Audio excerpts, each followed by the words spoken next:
Ramadan para ulama salaf. Di negara-negara Arab, kedatangan Ramadan disambut dengan gemerlap lentera dan lampion yang mewarnai setiap jalan dan rumah-rumah. Kebanyakan kaum muslimin di dunia senantiasa menyambut Ramadan dengan simbol-simbol keagamaan artifisial. Sedikit disayangkan, sebagian masyarakat menganggap saum Ramadan hanya sekadar agenda tahunan, tanpa perasaan gembira mengingat bonus pahala yang Allah Subhanahu wa Ta'ala berikan. Bahkan, mereka tidak tersadarkan untuk mencoba menyingkap ruh dan efek yang seharusnya timbul dari proses ibadah tersebut. Hal ini berbeda sekali dengan sikap para sahabat Rasulullah SAW, tabi'in, dan salafus salih lainnya ketika Ramadan menjelang. Bila bulan penuh berkah itu semakin mendekat, maka kegembiraan mereka pun semakin tidak terbendung.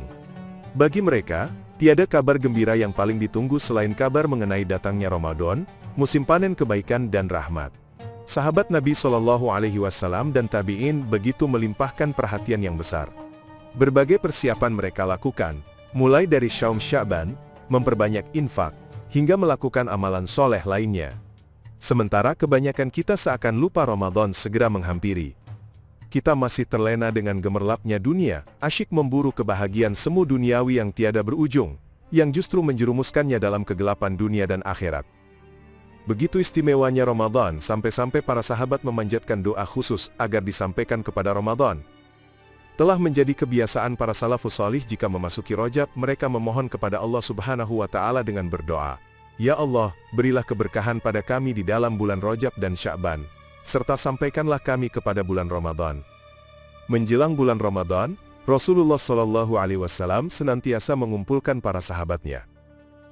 Rasul SAW kemudian menyampaikan kepada mereka hikmah dan keutamaan Ramadan dan saum. Ini dilakukan oleh Rasulullah SAW dalam rangka mengingatkan kaum muslim akan datangnya bulan penuh berkah.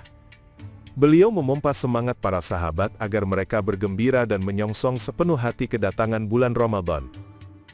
Rasul SAW berkata, "Telah datang kepada kalian Ramadan, bulan penuh berkah. Di bulan tersebut Allah melimpahkan rahmatnya dan akan menghapus dosa-dosa, mengabulkan doa. Allah akan memperhatikan persaingan dalam kebaikan kalian di bulan tersebut." Dalam kesempatan lain, Rasulullah SAW mengatakan, "Telah tiba kepada kalian bulan Ramadan, bulan yang penuh berkah, di mana Allah mewajibkan kepada kalian saum. Pada bulan tersebut dibuka pintu surga, dan ditutup rapat pintu neraka." Para salafus salih membagi 12 bulan menjadi 2 bagian. 6 bulan pertama mereka memohon kepada Allah, agar bisa mendapati bulan Ramadan, dan bisa menjalankan ibadah di dalamnya dengan baik. Sedangkan, pada 6 bulan kedua, mereka memohon kepada Allah, agar puasa dan semua ibadah yang dilakukan pada bulan tersebut diterima. Demikianlah, para sahabat menjadikan Ramadan sebagai titik awal kurikulum kehidupannya. Kalau dalam dunia pendidikan dikenal istilah tahun ajaran, maka tahun ajaran hidup mereka diawali dan diakhiri pada bulan Ramadan. Bulan ini dijadikan masa pembuktian ibadah 5 bulan sebelumnya, sekaligus sebagai masa persiapan menempuh hidup di 6 bulan sesudahnya. Para sahabat, tabi'in dan orang-orang soleh lainnya benar-benar mengetahui hikmah dari disyariatkannya saum Ramadan. Mereka meyakini, Allah tidaklah mensyariatkan saum Ramadan dengan sia-sia. Saum Ramadan tidak hanya sekadar meninggalkan kebiasaan makan dan minum saja. Tapi lebih dari itu, saum disyariatkan guna mengingatkan manusia, bahwa mereka memiliki ilah yang harus diibadahi. Segala praktek yang dilakukan para salafus salih adalah praktek ibadah, demi menggapai ridha Allah Subhanahu wa Ta'ala. Rasulullah SAW bersabda, "Seandainya umatku mengetahui apa yang terdapat pada Ramadan, mereka berharap Ramadan sepanjang tahun." Pada bulan ini, Allah Subhanahu wa Ta'ala memberikan berbagai keistimewaan yang tidak diberikan di bulan-bulan lain. Bayangkan, betapa Allah memuji bau mulut orang yang sedang saum dengan menyatakannya lebih harum dari wewangian kasturi. Itu baru bau mulut saja, belum lagi praktek-praktek ibadah lainnya semisal membaca Al-Quran dan Qiyamul Lail. Para sahabat menjadikan Ramadan sebagai salah satu representasi kenikmatan terbesar yang diberikan Allah Subhanahu wa Ta'ala kepada umat Islam. Sungguh menarik apa yang dilakukan para sahabat dalam menata kehidupannya setiap tahun. Setiap saum Ramadan, Abu Hurairah radhiyallahu anhu dan para sahabat lainnya lebih banyak berdiam diri di masjid. Mereka menjaga puasanya dengan cara demikian. Selain itu, para salafus salih senantiasa berhati-hati dalam berbicara. Di luar Ramadan saja, mereka selalu berkata dengan perkataan baik, apalagi ketika Ramadan. Pasalnya, Rasulullah Shallallahu Alaihi Wasallam mewanti-wanti agar menjaga ucapan. Dari Abu Hurairah radhiyallahu anhu, Rasulullah Shallallahu Alaihi Wasallam bersabda, semua amalan anak-anak Adam untuknya, kecuali puasa. Karena puasa itu untukku dan aku akan membalasnya. Puasa adalah perisai. Jika salah seorang dari kalian sedang berpuasa, janganlah berkata keji dan berteriak-teriak.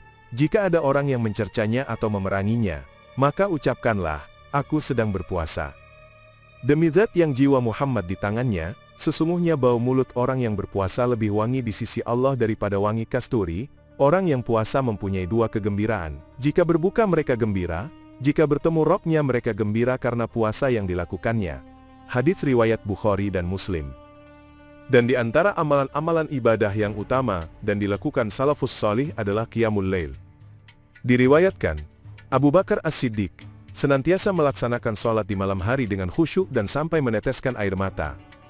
Sementara Umar bin Khattab, setelah melakukan sholat malam, beliau membangunkan keluarganya untuk sholat malam sembari menyitir ayat Al-Quran di surat Toha ayat 132 yang berbunyi, dan perintahkanlah keluargamu untuk mendirikan sholat, dan bersabarlah kamu dalam mengerjakannya. Kami tidak meminta rizki kepadamu, kamilah yang memberi rizki kepadamu. Dan akibat itu adalah bagi orang yang bertakwa. Begitu pula halnya dengan Mansur bin Al-Mutamir. Jika malam yang semakin larut menjelang, dia langsung mengenakan pakaian terbaiknya lalu naik ke atap rumahnya dan sholat. Tak ketinggalan juga Sufyan Ats-Tsauri. Abdul Razak, salah seorang muridnya, menceritakan, suatu saat, Sufyan Ats-Tsauri mendatangiku selepas Isya, lalu aku menghidangkan makan malam yang meliputi kismis dan pisang.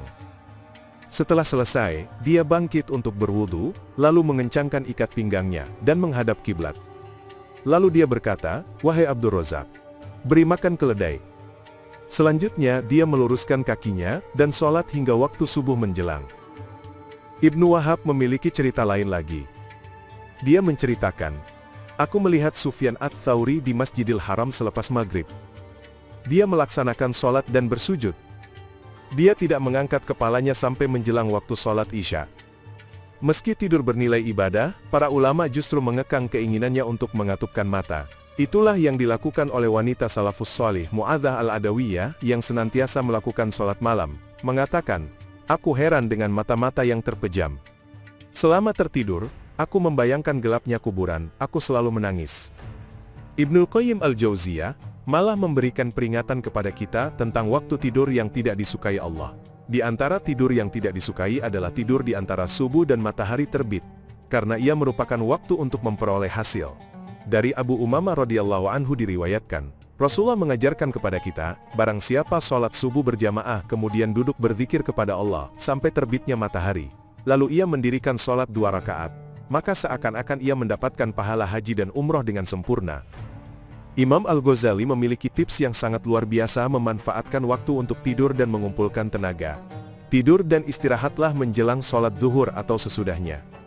Kurang lebih selama 15 atau 30 menit.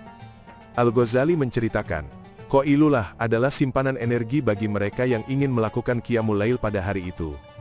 Dalam kitab Al-Muwatta, Imam Malik menuturkan, Abdullah bin Abi Bakar mengulang perkataan ayahnya yang mengatakan, setiap setelah melangsungkan sholat malam, kita menginstruksikan pembantu untuk menyiapkan makanan, karena dikhawatirkan fajar segera menyingsing. Bahkan, Imam Malik memiliki kebiasaan memaksimalkan kemuliaan Ramadan dengan sebaik-baiknya. Caranya, selama bulan Ramadan, Imam Malik menutup rapat semua kitab, tidak berfatwa, dan tidak melayani diskusi dengan orang lain. Bulan ini adalah Ramadan, bulannya Al-Quran, ujar beliau sambil menunjukkan mushafnya. Sedangkan Imam Ahmad memiliki kebiasaan tersendiri, setiap kali Ramadan datang menghampiri dengan segala kemuliaannya. Sejak hari pertama Ramadan, beliau akan memasuki masjid dan menetap di dalamnya, bertasbih dan istighfar, memuji dan memohon ampunan. Setiap kali ia berhadas, maka Imam Ahmad berwudu dan kembali ke dalam masjid melakukan aktivitasnya. Ia tidak pernah pulang ke rumah, kecuali untuk makan, minum dan tidur barang sebentar. Mereka semuanya ingin mereguk kemuliaan Ramadan dengan sempurna, dan tak ingin memiliki penyesalan ketika bulan mulia itu berakhir masanya. Ibnul Qayyim al-Jauzi menggarisbawahi pentingnya berdiam diri di masjid, di dalam bulan Ramadan. Allah mensyariatkan ibadah puasa atas mereka untuk menghilangkan kebiasaan makan dan minum secara berlebihan, serta membersihkan hati dari noda-noda syahwat yang menghalangi hamba menuju penciptanya. Disyariatkan pula i'tikaf, dan dengan ibadah ini ditambatkan hati untuk selalu mengingat Allah, menyendiri dengannya, menghentikan segala kesibukan yang berhubungan dengan makhluknya, dan menghabiskan waktu hanya untuk Allah semata. Sehingga kegundahan dan luka hati terhapus dan diisi dengan zikrullah, mencintai dan menghadap padanya. Selain sholat malam, para salafus sholih juga mengisi Ramadan dengan aktivitas membaca Al-Quran. Lihatlah, di bulan Ramadan Utsman bin Affan menamatkan bacaan Al-Quran sekali setiap harinya. Sedangkan Az-Zuhri diceritakan mengurangi kegiatan mendengar hadis dan majelis ilmu untuk lebih banyak berinteraksi dengan Al-Quran.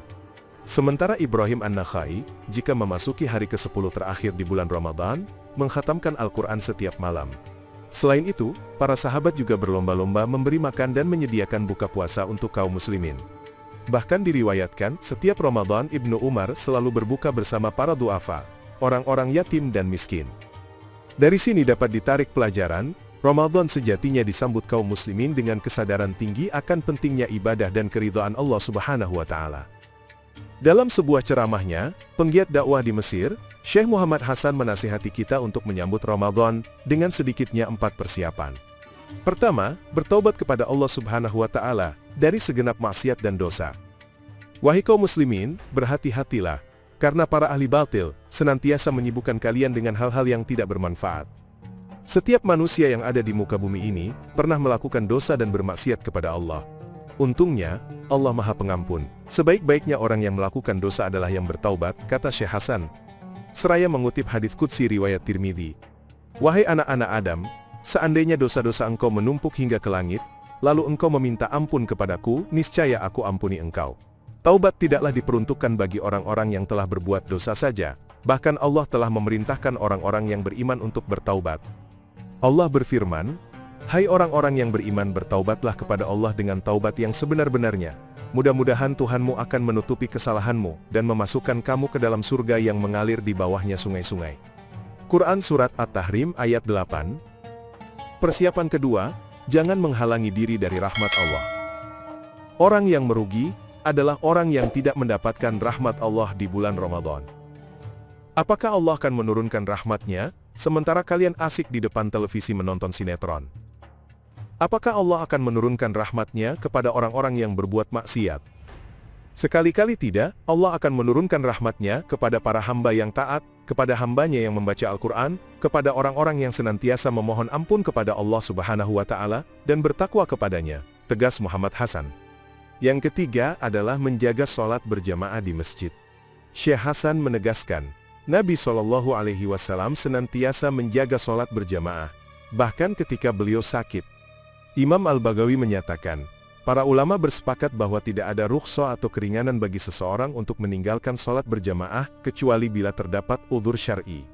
Di antaranya, sakit, hujan besar, sesuatu yang dapat mengancam jiwa, cuaca dingin yang dapat mendatangkan mudarat, dan ketika telah dihidangkan makanan, padahal telah datang waktu sholat. Betapa banyak muslim sekarang yang meninggalkan sholat berjamaah dengan alasan sedang menonton film, menyelesaikan sinetron, menonton pertandingan sepak bola.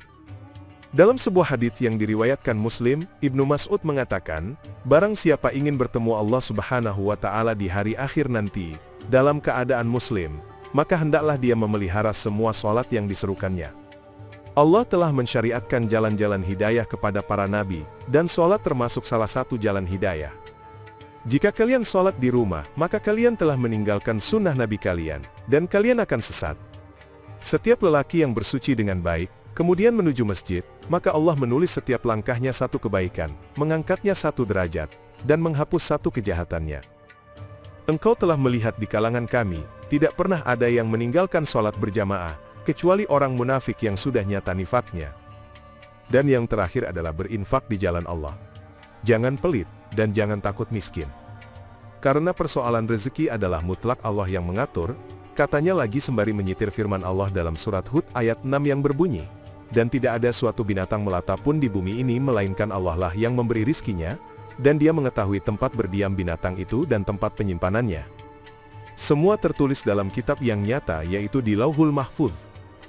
Dalam hadits yang diriwayatkan Bukhari, Ibnu Abbas radhiyallahu anhu mengatakan, adalah Rasulullah Shallallahu alaihi wasallam orang yang paling dermawan, dan beliau lebih dermawan lagi pada bulan Ramadan ketika Jibril menemuinya. Jibril menemuinya pada setiap malam pada bulan Ramadan untuk mengajarkan beliau Al-Quran, dan benar-benar Rasulullah Shallallahu alaihi wasallam lebih dermawan daripada angin yang dikirimkan. Marhaban ya Ramadan, barakallahu fikum.